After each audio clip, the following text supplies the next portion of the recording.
Bismillahirrahmanirrahim. Assalamu alaikum students. I hope you all are fine. Today we are going to learn about X-rays and atomic number.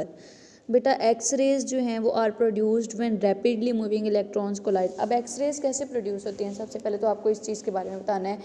एक electron है जो बहुत speed के साथ जो है वो स्पीड के साथ मूव कर रहा है, और मूविंग के दौरान बेटा जब वो किसी चीज़ के साथ जाके टकराता है तो टकराने के दौरान क्या होता है, वहाँ से जो है वो कोई हैवी मेटल है उसके साथ टकराता है, कोई डिस्चार्ज ट्यूब है उसके अंदर एनोड है, उसके अंदर हैवी मेटल है, उसके साथ जब इलेक्ट्रॉन टकराएगा तो वहाँ से जो है वो क्या होंगी, कुछ रेडिएशंस प्रोड्यूस होंगी, और वो जो रेडिएशंस होंगी वो एक्सरेज होंगी.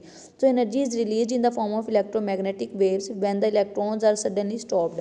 और जब वो टकराने के बाद अचानक से इलेक्ट्रॉन की मूवमेंट जब रुकेगी तो उस दौरान क्या होगा, इलेक्ट्रोमैग्नेटिक यानी कुछ लहरें प्रोड्यूस होंगी, कुछ वेव्स बनेंगी.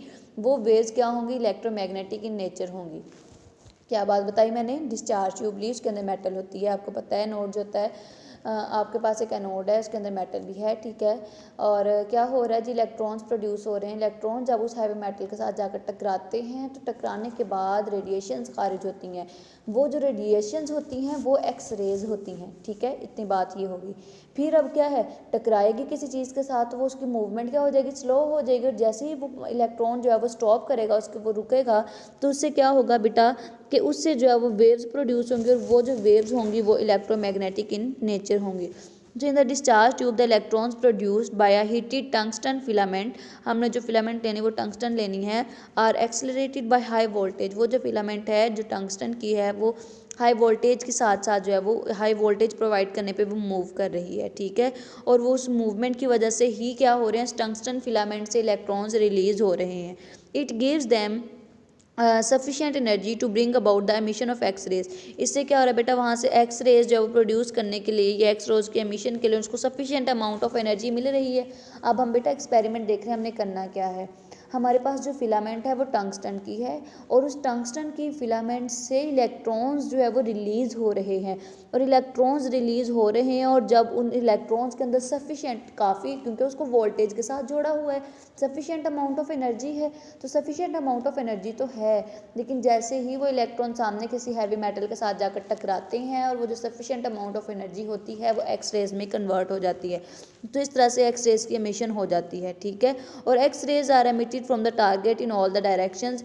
हर डायरेक्शन में जो है वो एक्स रेज जो है वो एमिट होती हैं, सवाए उस स्मॉल पोर्शन के जहाँ से क्या हो रही हैं, वो जो जैसे कोई विंडो वगैरह है वहाँ उस हिस्से के अलावा बाकी तमाम हिस्से के अंदर क्या होंगी, यानी जिस हिस्से के साथ जाकर टकराएंगी उससे टकराने के बाद डिफ्लेक्ट कर जाएंगी, तो जिससे टकराएंगी या वो जो स्मॉल विंडो है वहाँ से एक्स रेज प्रोड्यूस नहीं होंगी, बल्कि बाकी सारे जो है वो हिस्से से एक्स रेज प्रोड्यूस होंगी. So the wavelength of X raise produce depends upon the number of the target metal. अब जो टारगेट मेटल है उसकी नंबर पे उस पर डिपेंड करता है कि कितनी अमाउंट ऑफ एक्स रेज जो है वो प्रोड्यूस होंगी. Every metal has its own characteristics X rays. हर मेटल की अपनी जो है करेक्टरिस्टिक एक्स रेज होती हैं. The X rays are pass through a slit in a platinum plate. हमने प्लाटिनम प्लेट लेनी है जिसके अंदर छोटा सा सुराख है, स्लिट है, यानी वो स्लिट है छोटी सी, जो है वो हमारे पास छोटी सी स्लिट है जो एक्स रेज प्लाटिनम प्लेट की है के अंदर है, ठीक है. उससे क्या हो रहा है जी, एक्स रेज जो है वो उसमें से गुजारनी है, then emerge through the aluminium window, और वो एक्स रेज जो है वो एलुमिनियम विंडो से होकर जो है वो गुजरेगी. अगर आप यहाँ पे देखें तो ये आप देख सकते हैं, आपके पास क्या है कि कैथोड से इलेक्ट्रॉन्स आ रहे हैं. सपोज ये जो आपके पास है बेटे, इसको आप कहें ये विंडो है, ठीक है. ये स्लिट सी जो है ये विंडो है, ठीक है. यहाँ से जो है वो क्या होगा कि ये इधर कोई एक्स रेज जो है वो प्रोड्यूस हो रही हैं, इस तरफ प्रोड्यूस हो सकते हैं, बस ये इस हिस्से में जो इलेक्ट्रॉन एक्स रेज है वो प्रोड्यूस नहीं होंगी, ठीक है. तो बेटा ये जो है वो आगे आपके पास जो है वो हमारे पास जो है ये पोटाशियम फेरोसाइनाइड जो है वो आपके पास क्रिस्टल है, उसके ऊपर ये जो है वो हमने एक्स रेज की बम्बार्डमेंट करवानी है, और बाद में जो है वो एक्स रेज बीम से जो है वो इसका एनालिसिस कर लेना है. तो the rays are diffracted from the crystals and are obtain in form of line spectrum. अब वो जो रेज आनी है जो डिफ्लेक्ट भी हो रही हैं, और फिर जो है वो जो रेज जो है वो ऑब्टेन हो रही हैं इसमें फोटोग्राफिक फिल्म के ऊपर, वो लाइन स्पेक्ट्रम है, वो यानी लाइन स्पेक्ट्रम बना रही हैं, ठीक है. This is allowed to fall on the photographic plate, और फोटोग्राफिक प्लेट के ऊपर आकर गिरेंगी. This line spectrum is the characteristic of target material use. अब वो जो लाइन स्पेक्ट्रम है एक्चुअली वो क्या है कि हमने जो टारगेट मटेरियल यूज़ किया उसकी वजह उसी की करेक्टरिस्टिक है कि इसके अकॉर्डिंग जो है वो लाइन स्पेक्ट्रम बनेगा, या हमारे पास जो है वो जो है वो हमारे पास दूसरा स्पेक्ट्रम बनता है, ठीक है, डिस्क्रीट स्पेक्ट्रम बनता है या लाइन स्पेक्ट्रम बनता है, ये उसी पे डिपेंड करता है।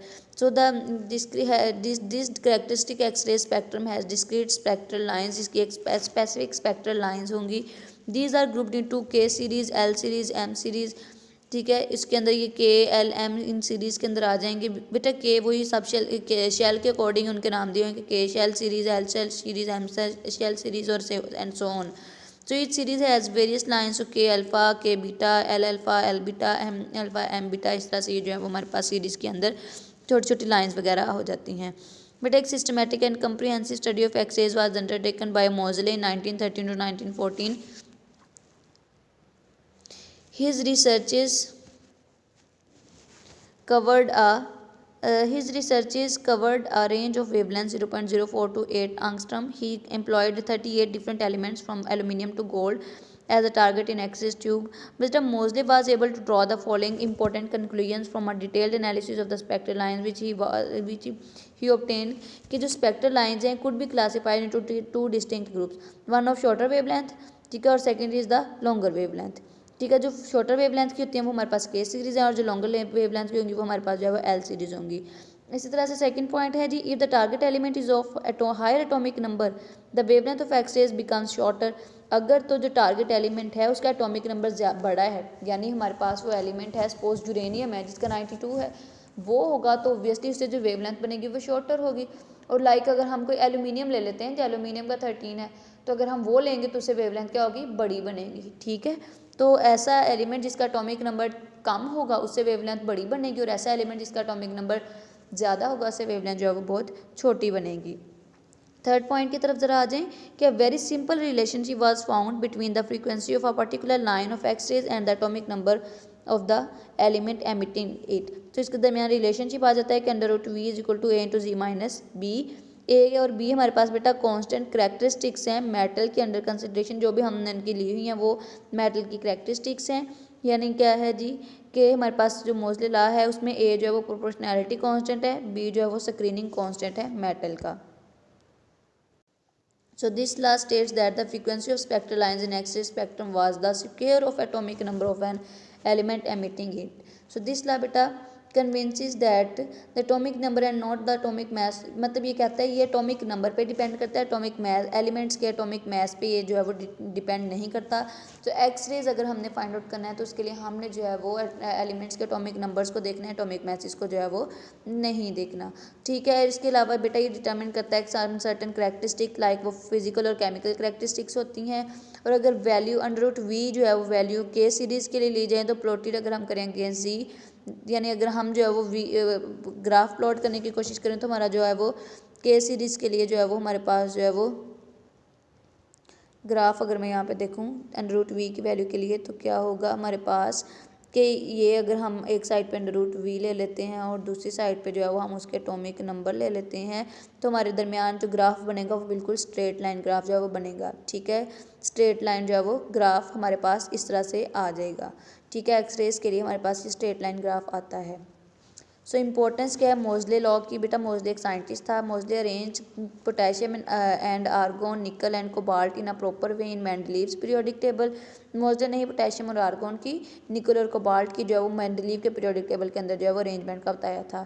This law also has led to the discovery of many elements. इस लॉ के जरिए बहुत सारे जो है वो एलिमेंट्स भी डिस्कवर हुए थे लाइक टेक्टेनियम वगैरह, ठीक है, रोडियम वगैरह और भी बहुत सारे।